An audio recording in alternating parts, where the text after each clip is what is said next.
Ladies and gentlemen, our program is about to begin.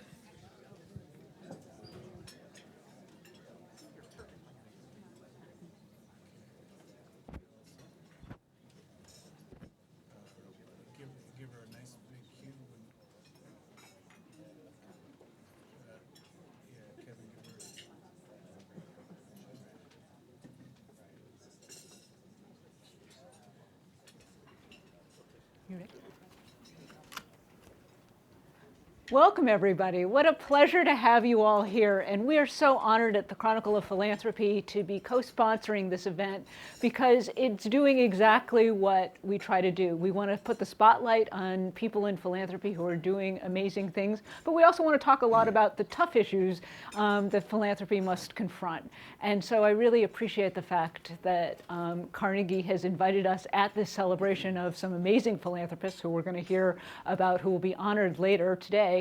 That we are able to also have a discussion about what's going on in the philanthropic world. What are some of the challenges and opportunities? And we have a terrific panel talking with us. We also are broadcasting on Facebook Live, so we have an audience that extends well beyond this room. And we want to leave plenty of time for question and answer, so you'll have a chance. We'll talk among ourselves for a while, but then you will participate in the conversation. And I hope everybody will be thinking about what questions you have for all of us, and we'll be taking some questions from the Facebook folks as well. We have a fabulous panel today. You probably know some of them, but let me introduce you to them. Sitting right here, we have Karl Zinsmeister, who is the author of the Almanac of American Philanthropy, which is a fabulous book to find out anything you want to know about the world of philanthropy. And I know I use it all of the time because there are so many things that I don't know about in this world that somebody needed to document, and thankfully he has. He's at the Philanthropy Roundtable, which is an organization that represents many foundations and donors, and he's been going around the country talking a lot about this book. So I think he has the views of what's on the minds of many people in the world of philanthropy and people questioning what their assumptions are. So he'll talk about that today. Next to Karl is Sacha Pfeiffer, who I first started paying attention to many years ago when she was covering foundations at the Boston Globe, and did this amazing series with a team of people raising questions about things that were going on in the nonprofit world and leading to a series of investigations by Senator Grassley and many others. Now, most of the rest of you in this room probably paid attention to her more when she was featured in Spotlight the movie, and we all got to see how she actually does her work in the depiction in the movie. But she is now covering nonprofits as part of her beat, looking at power and philanthropy for the Boston Globe. And sitting next to Sacha is David Callahan, who you all know from Inside Philanthropy, which is a site that covers the world of philanthropy. And he's maybe better known these days for the book he just released called The Givers, which is causing a lot of comment and controversy in the world of philanthropy, and outside of philanthropy is getting a lot of attention for all of a sudden all these people who said, oh, philanthropy, it's so interesting. These donors are actually doing things that are making a difference. And I have to chuckle to myself and say, you should have all been paying attention for a long time. This world is pretty fascinating. So it's great to have that attention coming. So this is an incredible time in philanthropy, as many of you know. Just in the past week, we got to see some of it in play. Last week started on Monday with Agnes Gund, who you'll hear from later, announcing that she was working with the Ford Foundation on a terrific criminal justice program. What was so interesting about that was to see a donor like her working with a big foundation like Ford and sending a message to other philanthropists that this would be a terrific thing. The next day, we heard that $390 billion had been given to the world of philanthropy by very generous donors, setting yet another record, but causing a little bit of anxiety because the increases weren't as high as many people had expected. So we're beginning to see maybe the signs of the tightening of the economy. And then on Thursday afternoon, a tweet popped up from Jeff Bezos saying, thinking about my philanthropy, need some insight. And the world of philanthropy paid a lot of attention because we've all been watching for one of these fortunes to see where's it going to go and how is he thinking about these things. And I understand that there have been at least 42 1,000 tweets in response to his question, and we are trying to think about how he could possibly be sorting through all of those tweets. And they seem to range in things from Madonna saying, please go to Detroit, visit, it needs your help, you could go work there, and then other people saying, my favorite TV show isn't working anymore, and could you revive it? That would be a way that philanthropy should work. So the meaning of philanthropy is obviously very different, and of course the Twitter universe isn't really the real world anyway, but certainly we're seeing a lot of discussion about what's going on in philanthropy. And so I want to start our conversation with the Bezos question. He was really sort of asking a pretty key question. Focus on today's news, today's needs, focus on lasting impact. Can you combine those things? How do you think about this world? And I'm very curious to hear, especially from Karl, about the historic view on that, from David about today's donors, and what advice you would give to Mr. Bezos if you had his attention while he's sorting through the 42,000 tweets. Karl, do you want to start? Sure. Well, you know, we need both. We need to treat today's problems, and we need to transform society so that you have fewer problems tomorrow. And philanthropy is actually beautifully positioned to do that, because philanthropy is not one thing. It's this million-headed beast that has no single agenda, no single progenitor, no single anything. And a lot of people look at that and they say, chaos, you know, there's no agenda, there's no centrality, there's no agreement.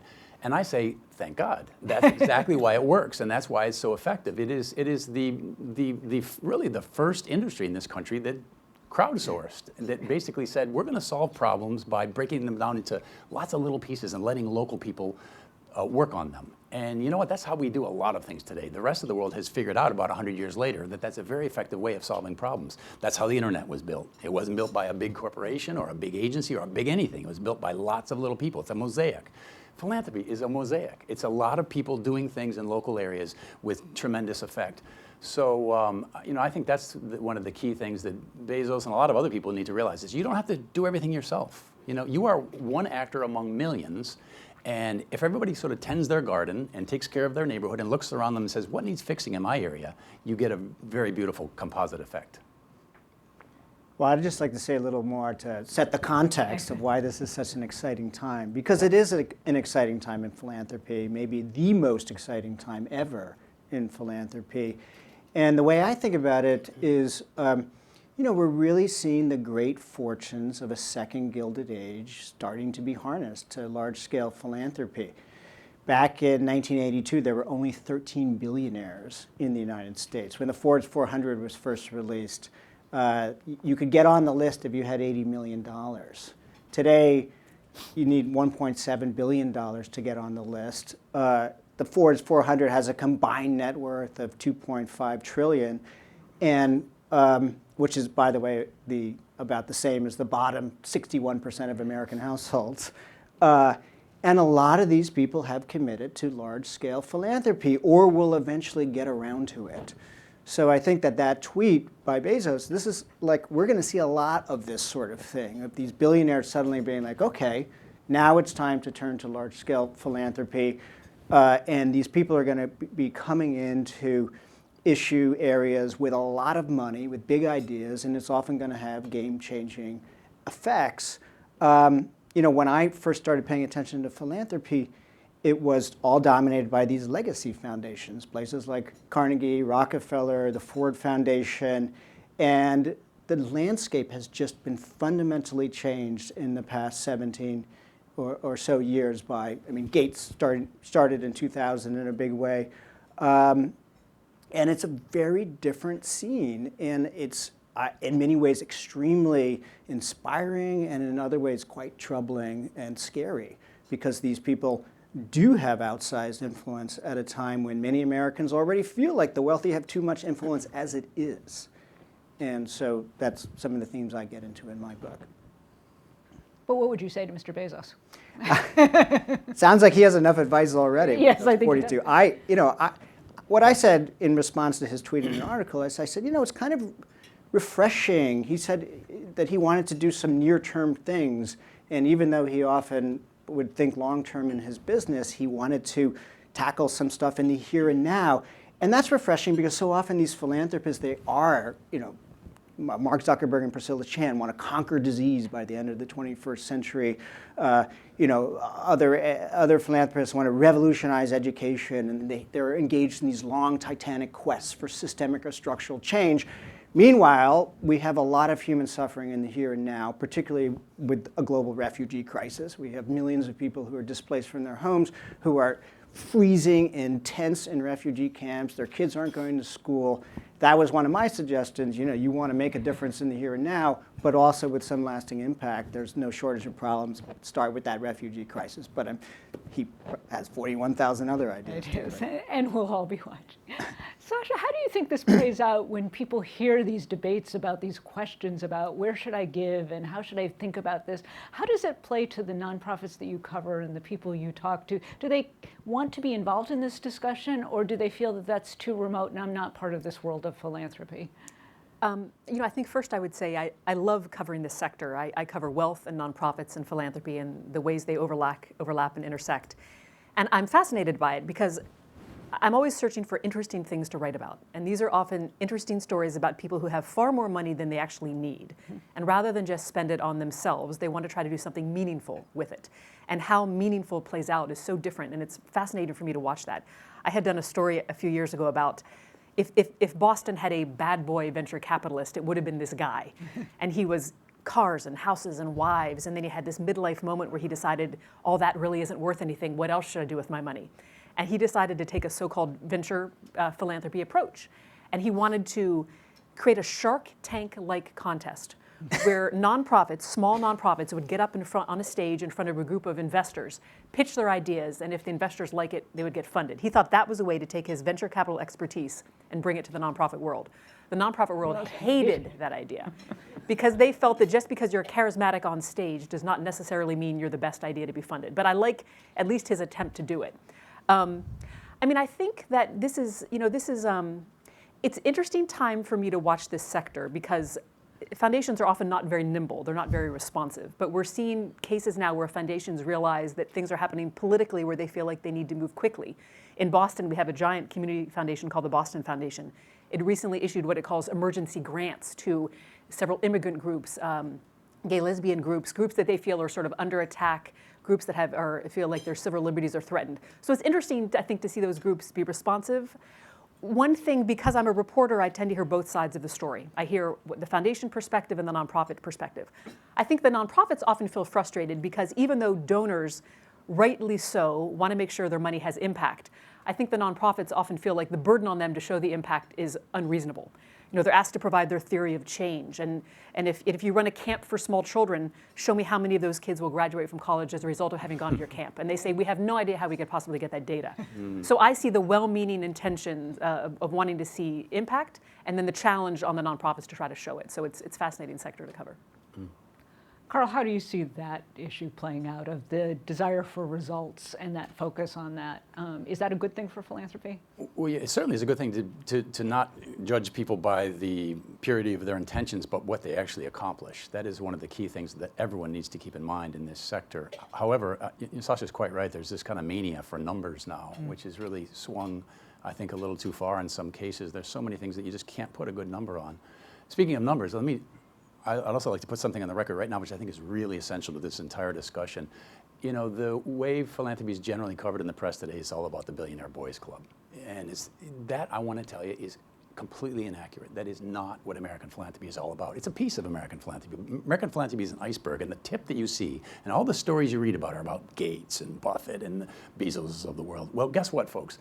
This $390 billion that Stacy mentioned that was given away last year, how much of that do you suppose came from foundations run by the wealthy? 15% in total. And another 5% came from corporations. So where did the other 80% come from? Well, from individuals. And most of that, by the way, came from very average American households who give away about $3,000 a year.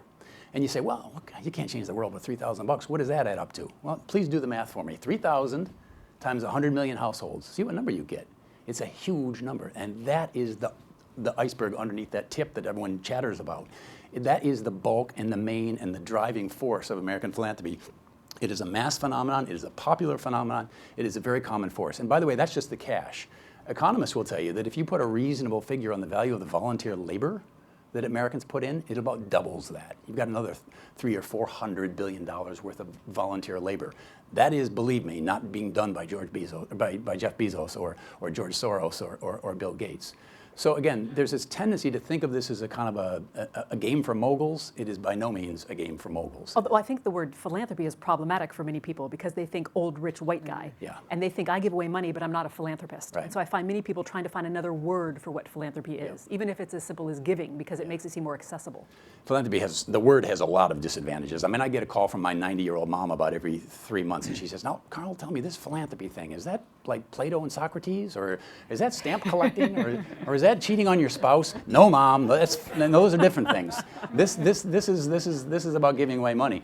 But it is kind of one of the big Greek scary terms. I'd love to have a more accessible common term, because it is a common phenomenon. David, with Carl's point, you have said that this is a really growing issue in terms of these mega donors, and that's why you're paying attention to them, especially because the fortunes that are about to come into philanthropy are probably pretty huge. So how would you rebut that comment? Should we be paying attention to all of those big, rich philanthropists, or should we be paying more attention to the average 3,000? Well, they both matter, absolutely, and I would share many of Carl's views on this, that it's a very multifaceted sector. I think what distinguishes these big donors is that they are engaged often in a quest for systemic change, and specifically to shift public policy and how government behaves in many cases. And so, you know, I don't, the word philanthropy is not so great, but I steer away from the word charity in my writing, because I don't think a lot of what these people are doing is what most Americans would consider charity. A lot of these small donations go to human services or to alma maters or hospitals and the like. Many of these mega donors are engaged in trying to change policy on climate change, or shift paradigms around global development, or bring in major changes around social rights like LGBT rights. This is a new kind of activist philanthropy. It's always been around, but it's scaled up dramatically since the 1970s, and more of those philanthropic dollars are going to.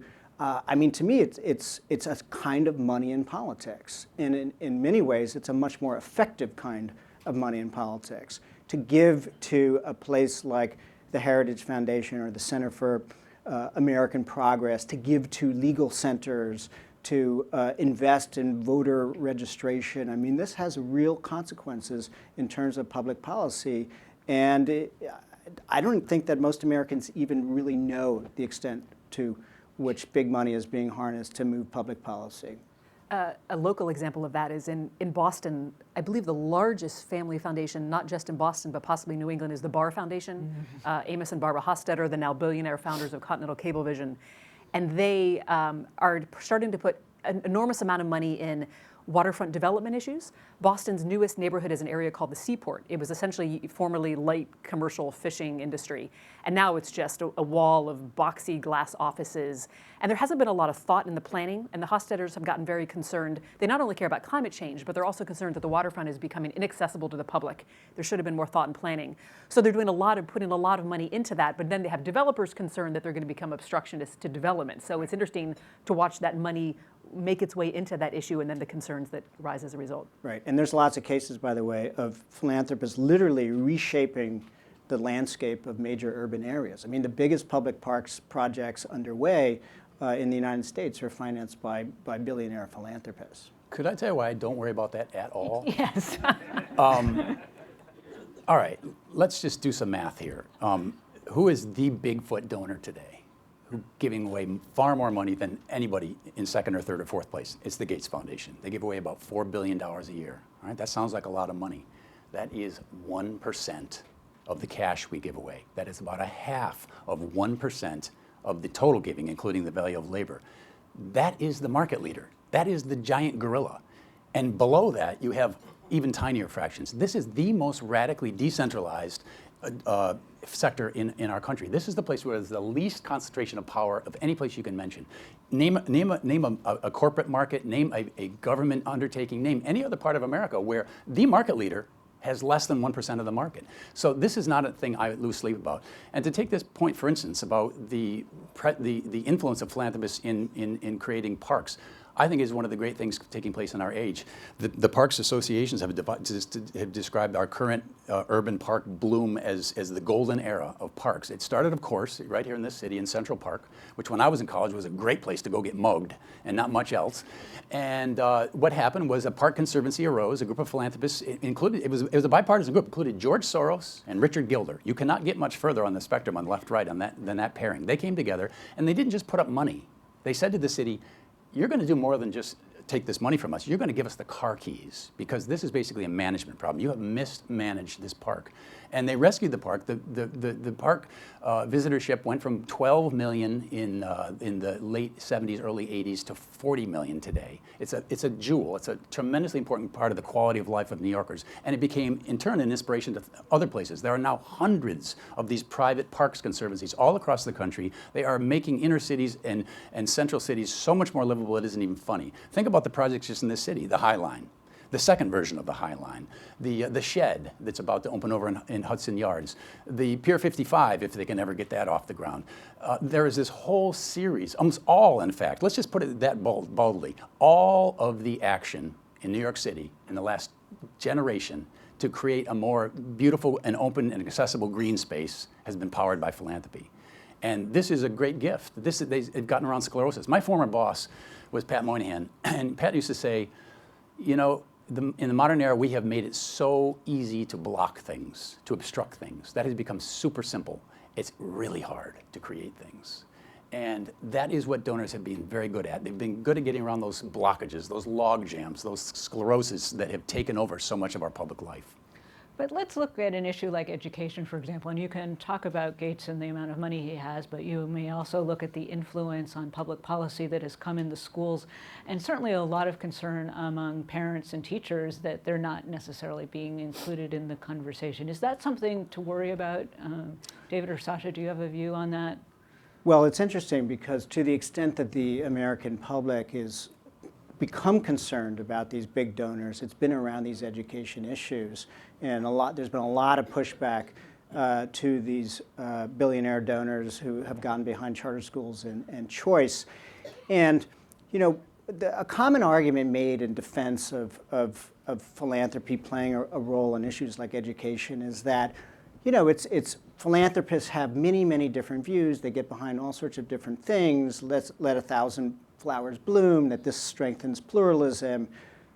In fact, though, if you look at survey data about the views of the wealthy versus the views of most Americans, the wealthy are, as the saying goes, different from the rest of us. That they tend to be more economically conservative. They tend to be more socially liberal, often more ecologically minded.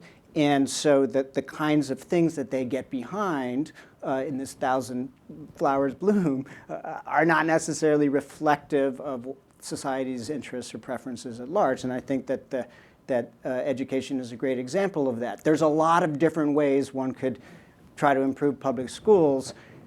The new donors who've come to the table in the past decade or so have pretty much coalesced around a market-based notion of charters and competition and choice, and bringing a lot of concepts from the business sector, which reflects their worldview. And so I think that, meanwhile, a bunch of other ideas, such as, say, challenging the way we finance public education through property taxes, or taking on the intense segregation racially of our schools, have not gotten any attention from these funders. And so, you know, it'd be nice if the wealthy class and these wealthy philanthropists were some great, perfect mirror of American society, and their donations really did create a full-fledged pluralism, but I just don't think there's any evidence of that. I have well, I guess I come from a reporter's perspective, which is I can't tell you for sure whether I think we should be concerned, but I think we should at least be aware. And so reporter's job is to make you aware. And as a smaller scale example of that, The Boston Public Schools have an enormous number of nonprofits working inside the schools that focus on college graduation, college readiness, college success, because graduation rates and college success rates are so poor. The Boston Public Schools are so decentralized that the central office does not even know how many nonprofits in total are working with the schools. There's a group of wealthy families in Boston that has pooled their money, and what they try to do is look for promising nonprofits in other cities that they could import to Boston. One of these groups found a very promising college readiness nonprofit in Chicago that they decided to bring to Boston. So being the reporter who hears both sides, I immediately heard complaints in the nonprofit community saying the last thing we need is another college readiness nonprofit being added to the mix in the Boston Public Schools. And I think it's interesting because here you have this wealthy group of funders deciding we think we found another promising organization. The organizations already existing in Boston feel like now it's going to need another infrastructure apparatus. It's going to be competing for the same funding. So again, you sort of see the influence that the money has when maybe the better thing would be to consolidate the existing nonprofits, have them work together, pool their money, and have larger impact if they can merge somehow. One of the things that is prompting this conversation is not just the wealth of the philanthropists that are pouring in and the power that they have, but the fact that government has been in decline.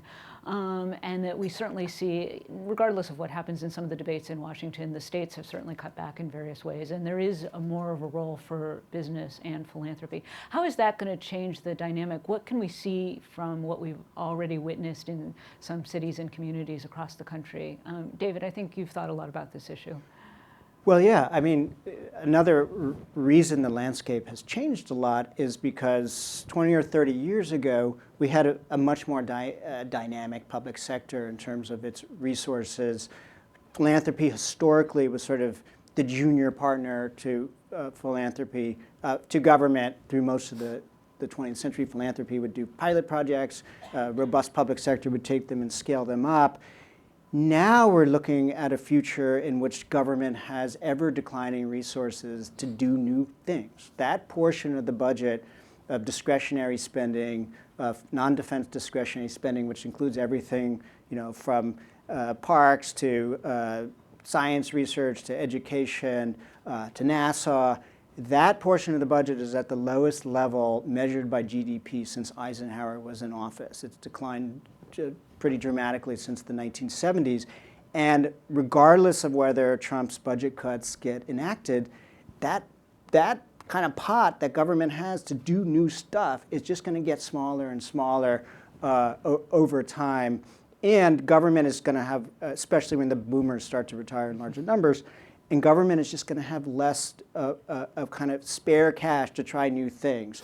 And so it's true, philanthropy has nothing like the resources of government, but when it comes to new resources to try new things, I think philanthropists are increasingly going to be the people who are charting these kinds of solutions. And the state is, the situation is very similar at the state and local level, where you have pension obligations that are kicking in and growing fiscal crises in many places, where philanthropists step forward to bail out local governments, but often they do so with conditions, right? They want, in Philadelphia, a group of philanthropists were offered to help close a fiscal gap there in the public education system, putting forth $35 million.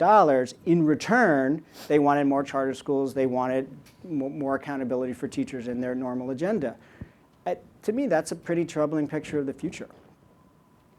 Carl, what is your view of what you see coming in? Who are some of the philanthropists that you're looking at as well? Well, I think the premise of that question is wrong. And the numbers are this. The numbers are that today, right now, 36% of the entire U.S. GDP is eaten by government. That's local government, state government, and federal government combined. All right, 36%, almost $4 out of every $10, all right, in the country goes to government. That figure was 32% as recently as 2000.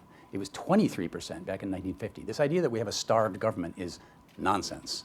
We don't have a starved government. We have a very, very aggressive government that is increasingly eating other sectors of civil society. That's the thing I worry about. We have this kind of totalist approach that insists that more and more of our social problem solving has to be centralized by governments which are by definition not able to accommodate minority points of view, not able to be localized, not able to be varied by the specific instances.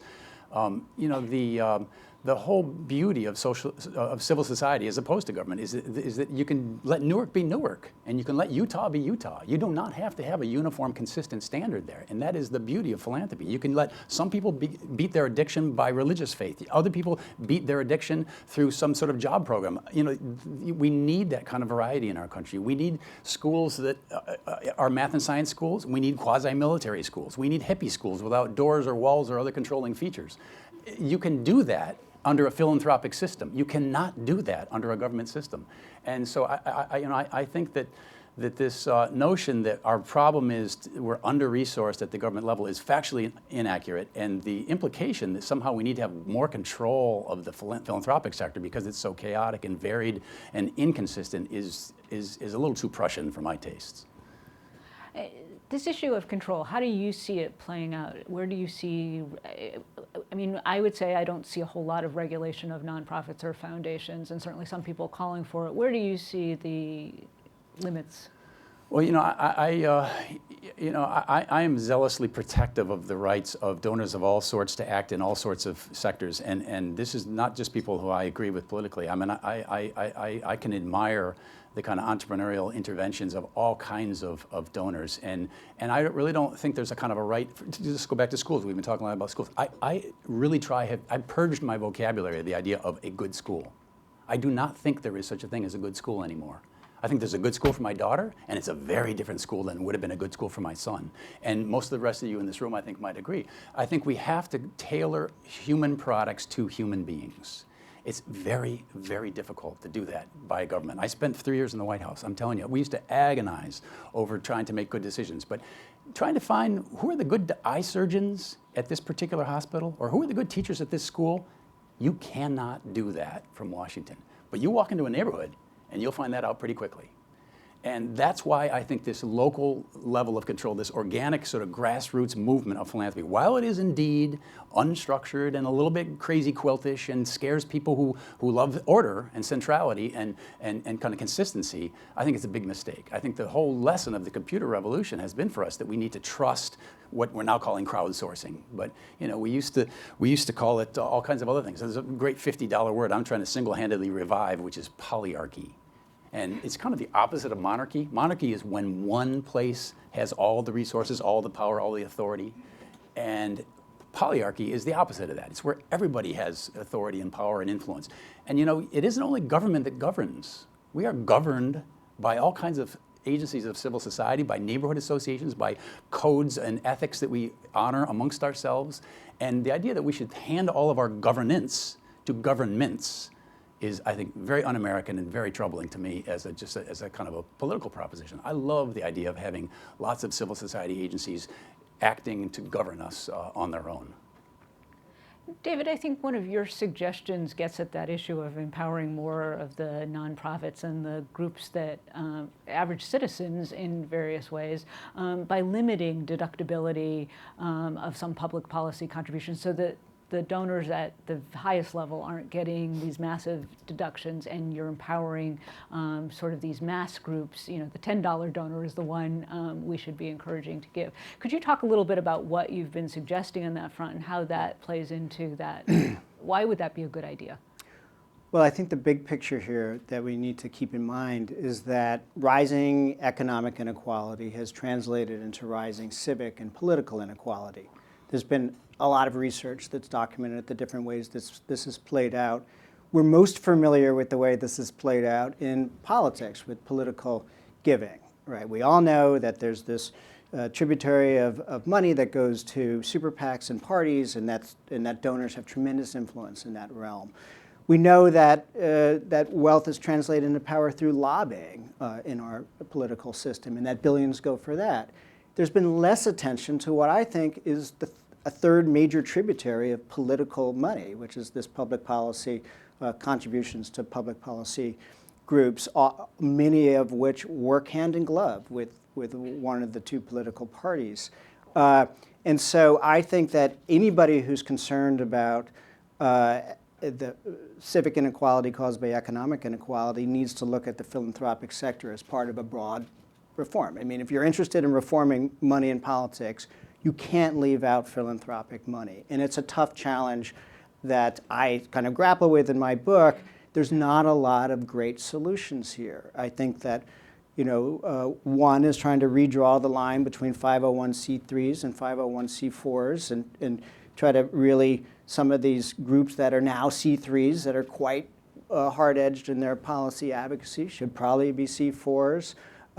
We should, in general, try to encourage charitable giving toward the kinds of things that most Americans really would consider charitable, as opposed to this sort of rising ideological arms race that goes on in Washington and more in many state capitals, all financed by charitable dollars fueling these policy groups on left and right. I think we should try to find ways to discourage that kind of money, particularly the money that comes from the biggest donors.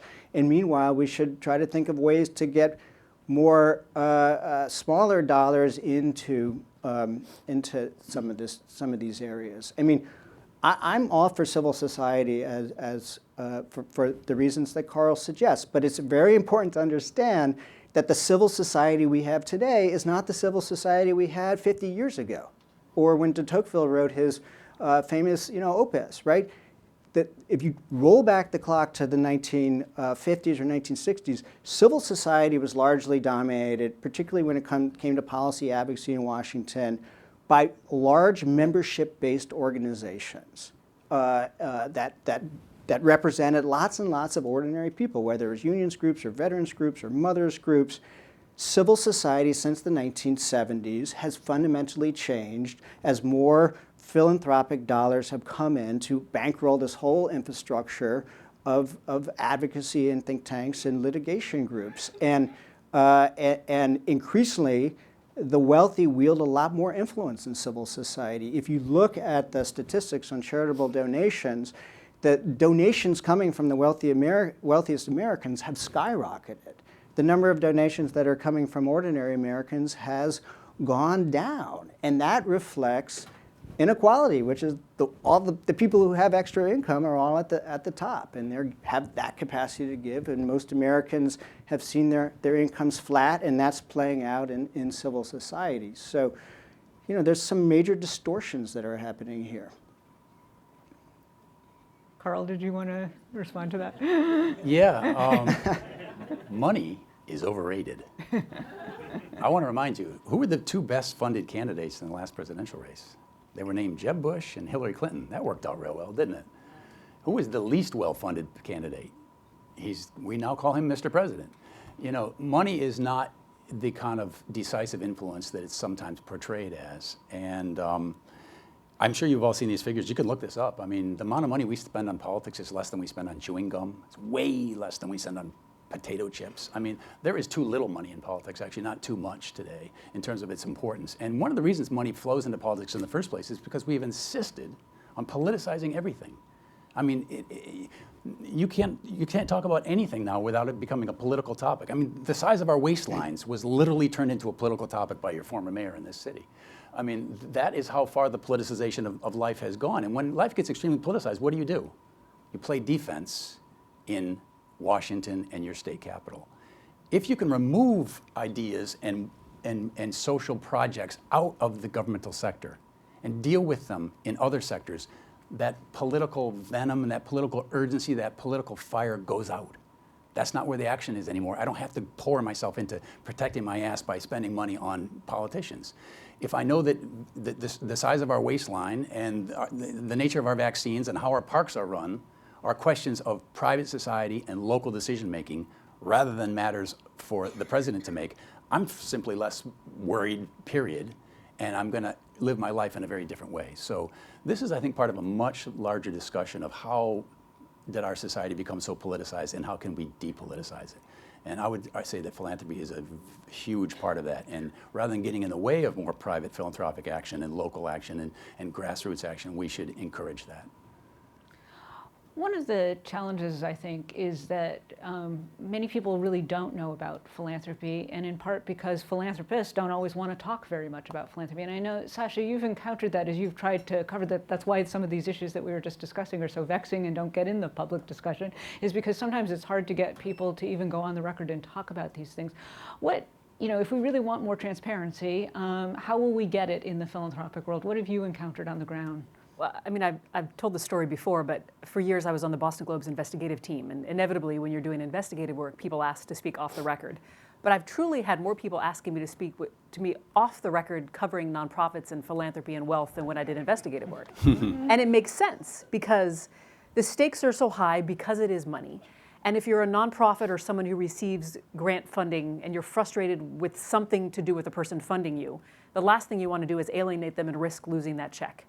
So that means what's frustrating for me is I oftentimes will have people tell me things that frustrate them, but then they just don't want to actually be quoted. They don't want to put your name to it. And it creates a new burden for a reporter if regardless of what much of the public might think, we tend to have a pretty high bar for when we want to quote people anonymously. So it becomes a real challenge to do that. I mean, I'm not sure what the cure to that is because those stakes will always be high. The power imbalance will always be there. And I think we also talked about this a bit before in the conference room. I think that most people assume that all philanthropy is rooted in a sort of benevolence, which means you're trying to do something good, and therefore people are reluctant to be critical if it isn't going well, if it's being done inefficiently. And so difficult topics don't get talked about very openly in this sector, and I'm not sure what the cure for that is, but it's a problem. David, how do you spend a lot of time trying to get people to talk as well? And what do you think will change the culture of philanthropy in ways that perhaps we can get more open discussion? Well, it's great that journalists of Sacha's caliber is covering this sector because there's not a lot of, I mean, as you know, it's a lonely field of philanthropy journalists. And I mean, ultimately, there's not a lot of good regulatory mechanisms for holding philanthropy accountable without potentially creating unintended consequences. The media is a great mechanism to hold all powerful institutions accountable, and which is one reason I started Inside Philanthropy, because there needs to be more coverage in this sector. And I think that the American public needs to know more about this sector because it's a very shadowy, kind of mysterious world. And I think that there are rising issues of trust around philanthropy. You know, back in the 80s and 90s, when philanthropy when major organized philanthropy was conducted by legacy foundations run by nonprofit veterans and boards of trust, governed by boards of trustees, that was one thing. Now we have a philanthropic sector, which is these living donors who also have a lot of power that they wield in other ways through their corporations, through their political donations. I think that philanthropy could have a major problem sustaining public trust, especially in an age of growing populism. Remember, the context here is we have growing distrust of elites and growing nervousness about concentrated wealth. Tea Party, Occupy Wall Street, the election of Donald Trump, right? There's all sorts of signs of a public that is very apprehensive about the ways in which elites and the wealthy exercise power. And into this situation is now coming a whole bunch of super empowered billionaire donors with big ambitions to make systemic change, starting at your local public school and going all the way up to issues of global governance. I do think the media is probably the best watchdog at this point. But as we all know in this room, the traditional media at least is in terrible condition right now. And with papers shrinking, then one of the first beats to go is going to be nonprofit philanthropy because it will look at it as a luxury beat. And the IRS has no resources or incentive to police the sector. So essentially, the sector is unwatched largely, I think.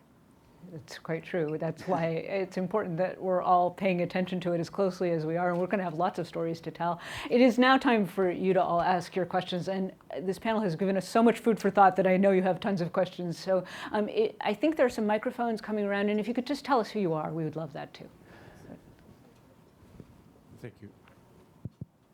Thank you. It's working. Yeah, Fabrice Jomon, thank you very much.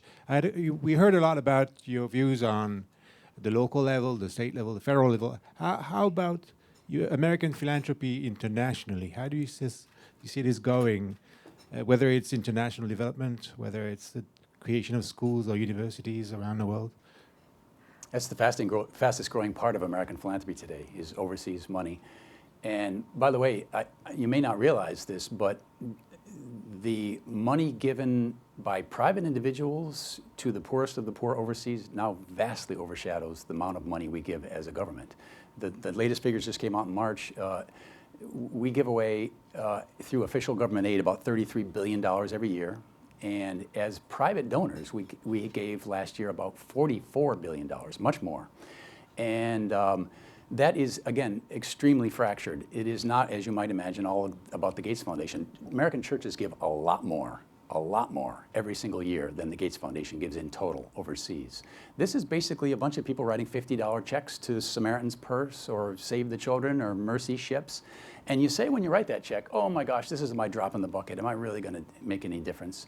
You have to have some faith. You have to understand you are part of an army and that there are lots of other people writing similar checks and that those aggregate. This is the power of dispersed giving. It aggregates and it creates these big rivers of help. And there is a certain beauty to the kind of checks and balances that implies, because I might only want to give to religious-based charities and somebody else might only want to give to Doctors Without Borders and secular charities and a third person might want to give to science-based charities. Great. That's how you will cover all bases, and that's how you avoid, egregious swings in one direction or another. So overseas charity is a huge growth sector. It's very promising. It's very encouraging to me what our country has decided to do here, and it's a real mass phenomenon. Well, Carl, correct me if I'm wrong, but even though it is a huge growth sector, and individual giving may exceed government giving, I think in a pie chart it's still quite tiny in terms of total American giving. Yep, it's still, I wish I knew that number. David, you might, 15% or something, I think, something like that. And I think what's interesting about that is if you're trying to get the most bang for your buck out of your giving, I often hear give overseas because that's where your dollar will do the most. Right, that's and many of the new donors have been attracted to giving overseas because that's where the low-hanging fruit is in terms of saving lives. And if you embrace an effective altruism ethos, which a lot of these new tech donors do in particular, it's a good place to put your money. My concern is that there's not enough attention by the new donors who think globally to the global order and to global institutions and strengthening the kind of underlying frameworks of political and economic stability, which now at a very perilous moment. I mean, if you think back to the international givers of 60 years ago, the Rockefellers and such, Carnegie Corporation has long played a key role in this area. They understood the importance of global governance and building these kinds of institutions to ensure a strong liberal order. And it seems like today's philanthropic global givers are much more sort of narrowly focused on these issues of global health and malaria nets or what have you. So hopefully we'll see some rebalancing there. Well, what a lot of economists will tell you is that actually it was government aid that corrupted the global order. I mean, what happened basically in the 60s and 70s is you had a bunch of developing countries that were showing promising signs of embracing democracy and free markets and that sort of thing, and then they got on the gravy train. And they started to collect government-to-government aid, which was easily skimmed, which was easily turned into graft, which was easily used to fuel elite ambitions rather than to help actual people on the ground. And it sort of stultified the development that was taking place in Africa and South America. And one of the great things about philanthropic giving, it is ungraftable. When you give that check to Samaritan's Purse or World Vision, it is going to go, we know, there's very good research on this, it is going to go right to a village and help a person. It is not going to be stolen by the Minister of Finance or something. So this is, I think, actually a solution to a problem rather than a problem. Hi, I'm Suzanne Nossel from PEN America. None of you brought up, talking about international philanthropy, the backlash against philanthropic giving to sectors like human rights, democratization, foundations being kicked out of Russia, the new Chinese NGO law, what's happening right now in Hungary. There are more than 50 countries that have passed restrictive laws either preventing their NGOs from taking foreign money or else imposing onerous registration requirements that expose them politically if they do so. And this is a growing trend. I'm wondering where you think this is going to lead and what you think can be an effective response. Well, I mean, I think that you would probably be better positioned to answer that question than some of us. But I mean, this is a very perilous moment for global civil society. And it's interesting, there's not a lot of of global foundations or donors who are really engaged in that fight. I mean, the Open Society Foundation, first and foremost, is really on those front lines. You know, Ford, MacArthur, a few others, but it's there's not a lot of money going to bolster civil society globally and to push back against this kind of rising tide of authoritarianism. Yeah, I'm very concerned about it. It's the whole Soros thing with the Hungarian university is extremely troubling on many levels. I don't know if this room realizes that this is an efficacy issue as well as a political philosophy and moral issue. But for instance, in the Balkan War, some of you might remember this, we all know that governments were not acquitting themselves very well or doing what needed to be done to save lives on an urgent basis. Well, George Soros actually hired a crazy engineer from Texas and flew him to Kosovo, and he said, there are people dying by the hundreds every week here. What can we do about this? And this guy figured out quickly that the snipers were picking off people at the water distribution points. So he said, we got to get the water system working again, or this is just going to be a bloodbath forever. So he flew in pipe loads of steel and all kinds of things. They set up an alternative water distribution system, literally, with entirely philanthropic monies. Then they figured out people are freezing to death in Kosovo in the middle of the winter. It's a very cold part of the world. And we've got to restore the gas. So they, again, flew in the pipe, and George Soros spent about $50 million, and it is estimated that he saved more lives in the Balkan War than all of the international and national governments combined, put together, saved. So this is an area where philanthropists can be tremendously influential and important, and the fact that we're allowing governments to bully these groups is very, very troubling. Government is a very, very jealous master. They do not tolerate competitors or colleagues or collaborators well at all. And that is true in this country as well as other countries. It is especially true, however, in authoritarian countries. And we really need to be on the side of the NGOs.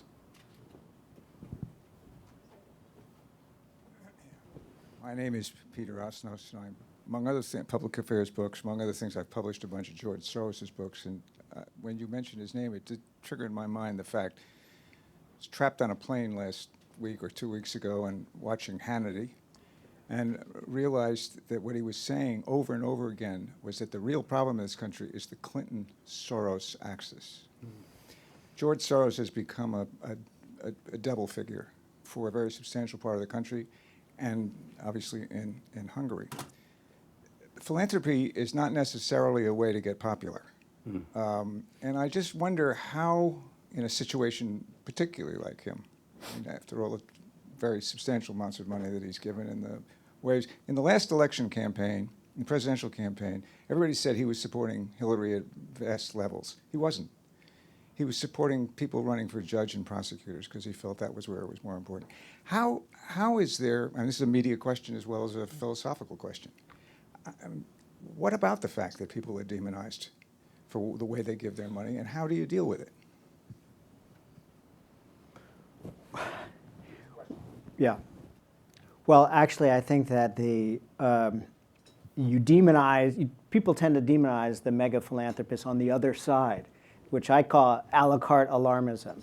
The people on the right don't like George Soros. People on the left have demonized the Koch brothers. I mean, the Koch brothers have now been just as demonized as Soros. 150 death threats last year. Yeah, and to me, it all underscores a kind of rising concern about the power of the wealthy and the power of elites, which has sort of been behind this period of populism that we've been living through, and that's sort of the tip of that kind of fear and anxiety, this demonization. I don't know what the solution is to it. Sasha, do you have any Well, thoughts? I mean, I think it gets back to what Karl was saying about everything being politicized. But I think what troubles me even more about what you said is that there may be a belief that he gave large amounts of money when in fact he didn't, at least relatively. And so we're at a state now where we're never even sure what's correct. And that's something that's evolving and deteriorating all the time. And I'm not sure how we fix that, because that feels like it's going very bad, very fast. What do we believe? What's true? Even if it is true, who's going to believe it?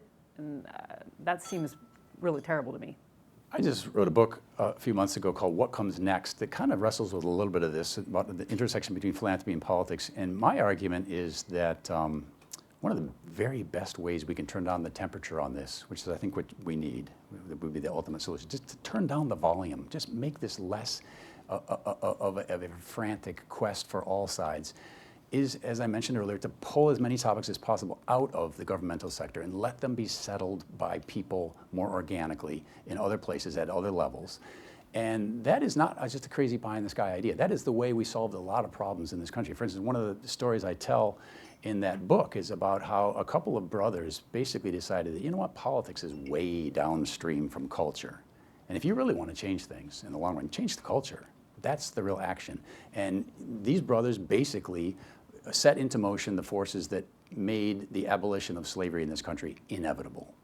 And the Civil War was just like the other shoe dropping. It had to be done, but that was not what made the change. The change was a change of mind that took place in the 1830s and 1840s through a whole culture change operation ginned up by these two very interesting philanthropists, based here in New York City, by the way, called the Tappan Brothers.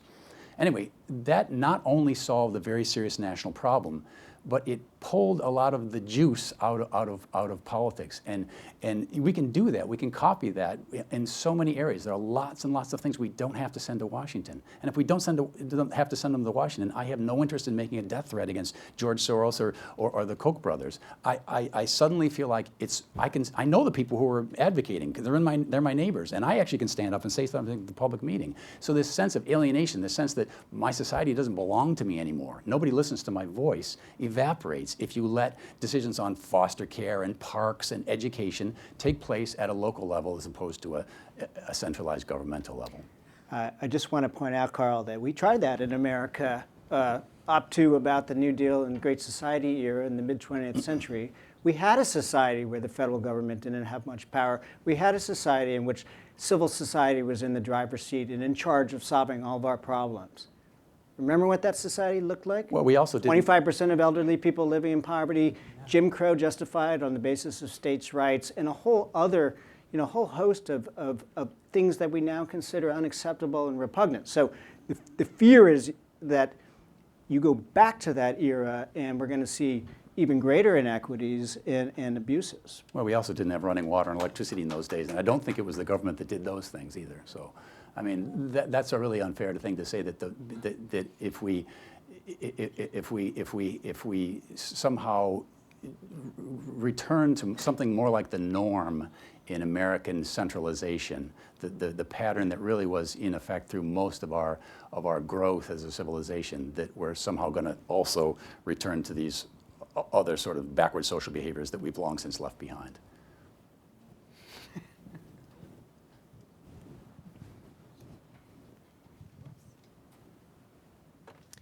Janet Benshoff, the Global Justice Center.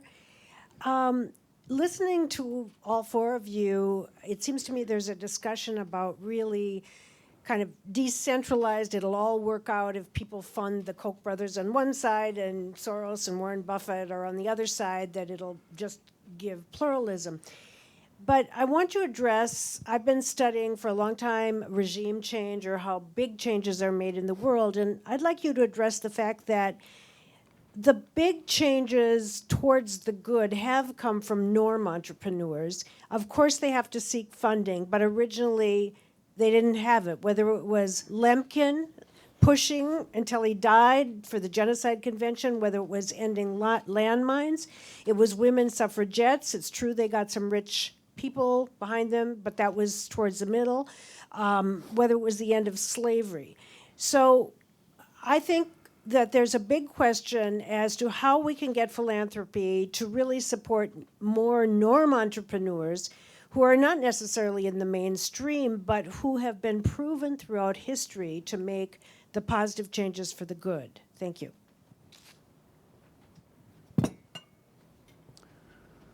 Well, those are my heroes. I mean, that's who I wrote about and what comes next. I mean, you're right, that's how changes happen. Like I just said 5 minutes ago, culture is way upstream of politics, and you really need to change the culture first. You have to have a different set of ideas and ideals before you get a different set of policies and laws. So that really is a hugely important work. Some donors recognize that and work in that area. Actually, David's prescription is to sort of do less of that. I mean, these policy donors are, most of them, people who believe that you first change ideas and then other things flow from them. Most of the policy donors are not really inside baseball, this election kind of interests. They have interest in setting up a new paradigm that will influence the long run. So that's why the think tanks have been so important. Think tanks are not about tomorrow's election. Think tanks are about 15 years from now election. And I think they're part and parcel of this work that you're talking about, turning around people. Now, if there were only one kind of think tank out there, I would be worried, because I'm opposed to all monomanias. But there are not one kinds of think tanks. There are all kinds of think tanks. So I think we need more think tank type long-term culture change, and that is a very good alternative to obsessing over what's in Bill H.R. 3982 this year. Well, I do think that your point is really well taken. If you think about the history of how progress has happened, it's almost always come from social movements. And it's interesting, you know, I've been out there suggesting we need to find ways to constrict the amount of money going to policy groups. A lot of people on the progressive side are not at all comfortable. You know, I come from the progressive policy world, and I spend my whole life kind of on the philanthropic dole, so to speak, in policy groups. And you know, people don't want to take that money away because they think it's so vital. But if you think about how progressives have won almost all of their victories, it's been through mass-based social movements and cultural change. And so I think that this kind of top-down policy philanthropy that has really exploded since the 1970s has not necessarily been a good thing for liberalism, because it has kind of taken away the imperative to do movement building and do that kind of cultural change, and substituted the illusion of, you know, if we just write the right policy briefs or put together the right grass tops effort to pressure the right senators, we'll get the change we want. And that just has historically not been the case. I know you have a question. I haven't been on this side of the room very much. Is there somebody who has a question? Because I also have some Facebook questions as well. You. Yeah, I'm Brad Smith with the Foundation Center. Wait. Yeah, I'm Brad Smith with the Foundation Center. You know, recently I downloaded 2 articles from the internet. One was a relatively recent story from the Milwaukee Journal about hacked documents from the Bradley Foundation, and sort of spinning out this whole story of sort of a conservative conspiracy to, you know, influence the nation. And then I downloaded a story that was about a year old from Breitbart, covering something Soros was doing. I can't even remember. But what struck me about those 2 articles was how similar they were, not how different they were, based upon that a lot of the information that they were revealing, and they really made it, the whole tone was they were revealing secret information, was actually information which is in the public domain about what the Bradley Foundation was funding and what the Open Society Foundation was funding. But the news sources were treating it like it was proof of a conspiracy. So I just wanted, if you could reflect a little bit, you've been talking about transparency and sort of the lack of information, this kind of twilight world that philanthropy lives in, somewhere between, you know, private privilege and public good. If you could sort of comment a bit on that. One of those was from a regional newspaper? Milwaukee Journal. What was it, both of them? Or No, Breitbart was the other one, which I don't think is a regional newspaper. I mean, I haven't read them, but at least based on the way you depict them, I mean, it sounds like kind of overheated reporting a little bit. I mean, and I think that's a bit of a fault of where we are today. There's such an emphasis on competition and breaking news and scoops, and maybe sometimes we hype things that should have a more measured approach. And I think that's a larger conversation about what the media is doing right and doing wrong. It's also a failure of journalists to really understand philanthropy, which, you know, I mean, I think one of the things we see as there have been fewer and fewer beats in philanthropy, people don't understand this field, and they don't do a good job of covering, and the editors don't do a good job of editing as well. So hopefully we can transform some I of will those. just say on the issue of transparency, Brad, things are becoming less transparent in philanthropy. The Bradley Foundation happens to be a traditional transparent foundation that files its 990 every year, but more and more money is flowing non-transparently, as you know, and I call it the rise of a new shadow giving system, sort of similar to the shadow banking system that helped precipitate the financial crisis. This shadow giving system of donor-advised funds, intermediaries, LLCs, and it's become, the story of transparency and philanthropy in the past 15 years has been one step forward and two steps back.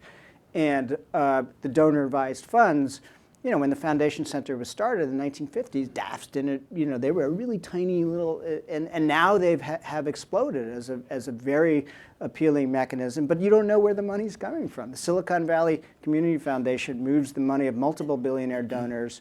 I don't know who any of them are, and I cover this, subject for a living. Well, I know maybe one or two of them, but there's many of them. And in defense of the reporters, again, having not read it, even when things are in the public domain, it doesn't mean the public knows it's out there or knows how to find it, right? But you still want to make sure the reporters are putting it in the correct context. Let me take a couple of the questions that we've had on Facebook.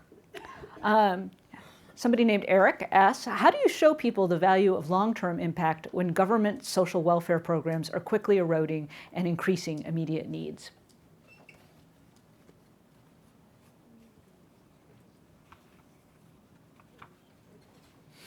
Stumped the panel. Well, I think that there's going to be tremendous pressures on philanthropy to step in and meet immediate needs as government enters a prolonged period of fiscal crisis. You've seen this in Detroit with the bailout.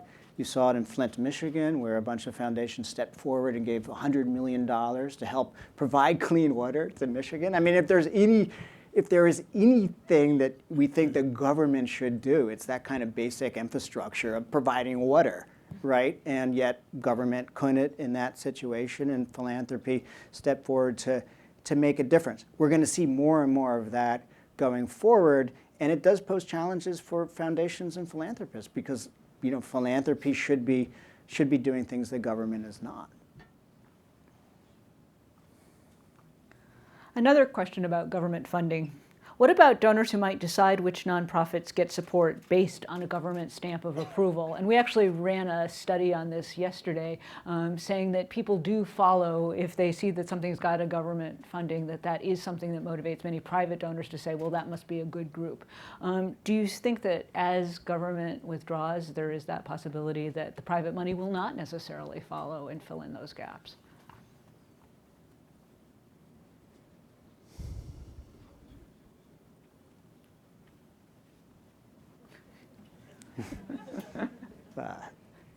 I'm sorry, I'm not sure I understood the question. I can't give you an intelligent answer. Next question. Next question. The Facebook people are stumping us more than anything else. This one, I think, how can we encourage diversity in philanthropy, both socioeconomic and ethnic? Well, I think there's a profound irony in the fact that the corporate sector seems to get the importance of diversity a lot more than the foundation and philanthropic sector. I mean, the major corporations understand that this country's demographics are changing rapidly, and if they want to make products and services that appeal to the Americans of tomorrow, they need to really, their own organizations need to be representative of these groups. And I feel like philanthropy, ironically, has been behind the curve. It's less.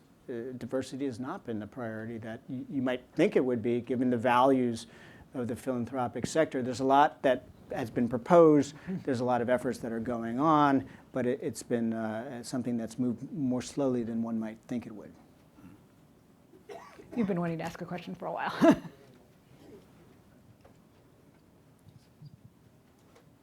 Hello, I'm Landry Signier. I'm a professor at the University of Alaska Anchorage, and I'm also a distinguished fellow at Stanford University. My work focuses on understanding why African nations fail and how to fix it. So what do you think should be the role of philanthropy compared to the role of the state? First, in the United States, but also abroad and in African countries. For example, Rwanda controls the way philanthropy should act in the country. So is it a configuration you are comfortable with? And we also have other countries which are freer and leave a broader room to philanthropic groups. Well, I mentioned one of the advantages of overseas philanthropy is it doesn't go through those central conduits that are so easily skimmed off by leaders. And that actually goes even further than that. People don't realize the biggest source of American support for poor people abroad today is actually neither philanthropy, strictly speaking, nor government, but it's a third category. It's what economists call remittances. And what happens is immigrants to this country send home checks every month to Uncle Luis or to their local village that wants to build a school or whatever. And that accumulates to about $105 billion every single year. And those remittances are gold, because they go right to your aunt or your grandma or somebody who you trust, you have confidence, you know their character, they know yours. You have pretty good sense that that money is going to be spent in an effective way.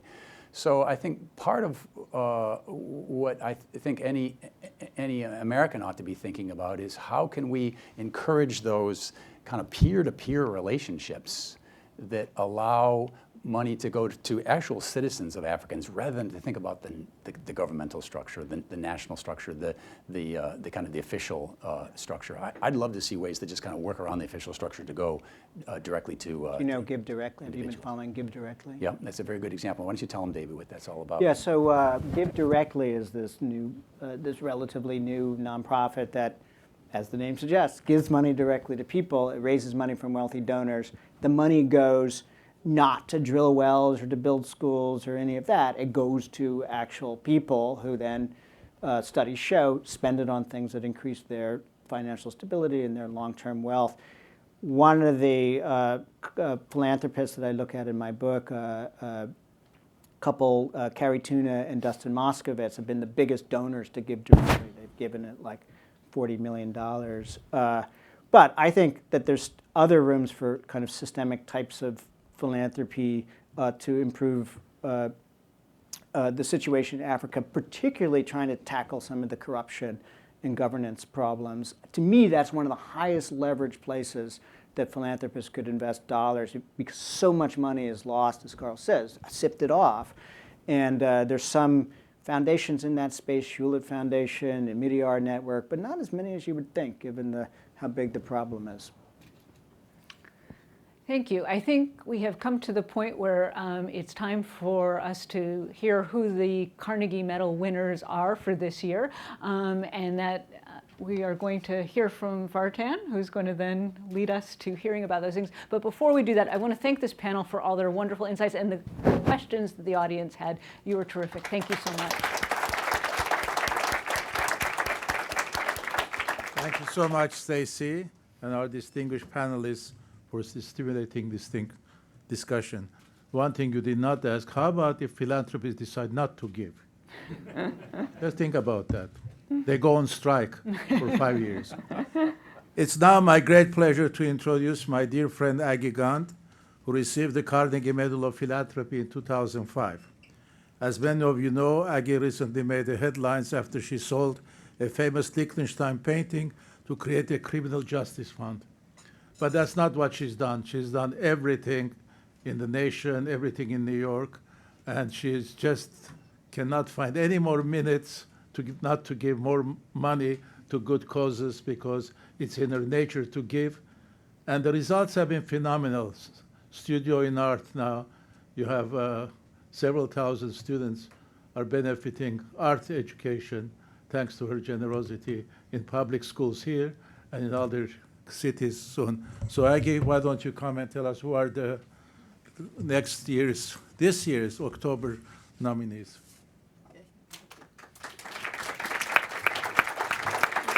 Thank you, Vartan, and congratulations for all you do. You do an awful lot for philanthropy in this country and have through many years, even before you were with Carnegie. But I am happy to announce the 2017 recipients of the Carnegie Medal of Philanthropy. Bestowed by the Carnegie family of institutions, the medal recognizes outstanding philanthropists, thereby seeking to inspire a culture of giving. The medal reflects Andrew Carnegie's philanthropic philosophy, what he called the business of benevolence, with the goal of doing real and permanent good in this world. In alphabetical order, this year's medalists are May, Hung, chalk at the Hong Kong Bright Future Foundation. And they have been very well known in China, May being the first billionaire to become a woman billionaire, to move into this rank in China. And the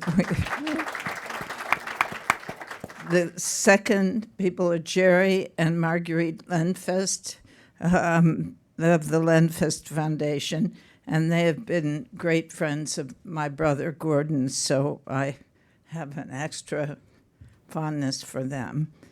The third persons are the Azim Penji Foundation, of that foundation's name. I won't try to pronounce it again because I don't do well in that. And they are also from China, or India, India.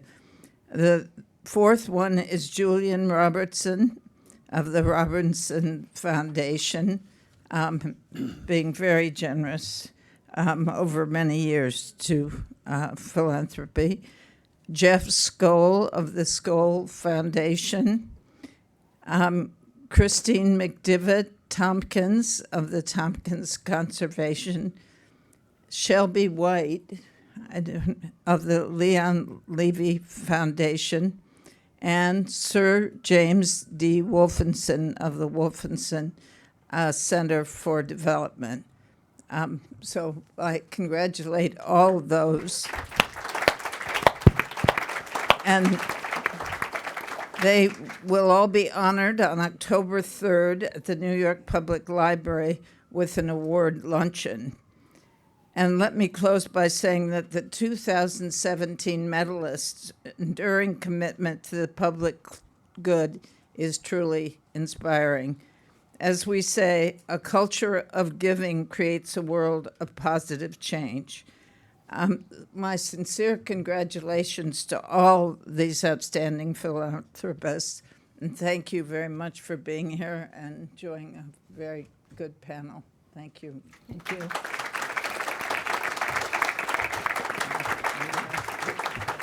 There's lots more information online about the philanthropists who won the medals so that you can get ready to learn more about them. We've done profiles of a number of them, so you can find them at our website, philanthropy.com, but there's tons more at themedaloffphilanthropy.org. So please go online and look at all the information that Carnegie has assembled. We also have copies of the books that David and Karl have written that you can take away, and I encourage you to do so. And I just want to thank everybody for a great conversation and for joining us today. Thank you so much. Thank you.